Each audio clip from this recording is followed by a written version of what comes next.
Good afternoon. TX Steel is out here in Nacogdoches, Texas right now building the pad. We've got our truck running from a local pit that we've got over there. So I figured I'd have some time to kind of go over exactly what we've got going on.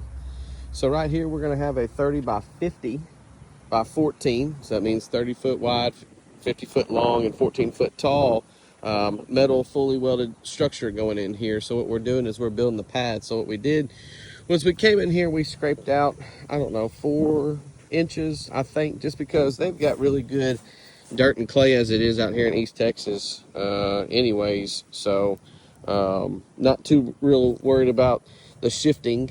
I know in North Texas, a lot of us, we have black clay and stuff like that, but out here, they've got a lot of really good red clay. As you can see, that's what we're hauling in and around here. So the reason why we want to get our pad set and do a really good job at it is for the foundation, right? Because at the foundation, that's the most important part of our building. So like I said, at this point right now, we're hauling in dirt, so we're probably bringing in on this pad right here probably close to 80 to 100 yards worth of soil that's going on here. So that's what we're working on right now. So what we're bringing in is a select fill. So it's basically a mixture of clay and sand. So what that's going to allow us to be able to do is to be able to build that pad and really pack it in really good, nice and tight.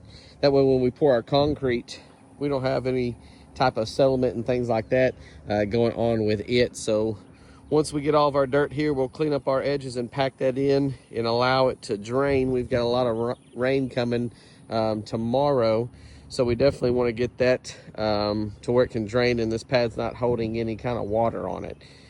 So it should be flat, and then once we get all of it done, our concrete guys will come back through here and they will actually dig our beams. So we're going to have a perimeter beam that goes all the way around here, and that perimeter beam is going to be 18 inches deep. So the actual beam will be 12 inches below grade, and then the 6 inches for the concrete itself. So we've got an 18-inch beam that's going down on here, and then one right through the center because it's a 30 by 50. So we'll have basically 2 bays of 15 with our I-beams, and then also our beam that goes across the middle. And what's that going to do? That's going to actually hold the weight of the building.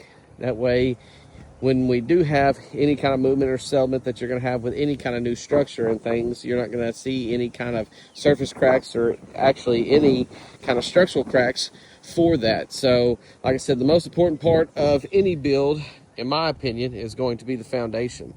So like I said, we want to get this pad built and packed in really nice. That way when our concrete guys come out here, they can do the exact same thing. So, but like I said, we're getting that going. And then I guess our next video will be whenever our concrete guys get here. That way we can show you exactly the prep work that we take on that. Show you how much rebar is actually put into the slab. We'll get our plastic down for our moisture control and go from there. So if you guys have any questions, give us a shout. I appreciate it. Like our Facebook and our YouTube page.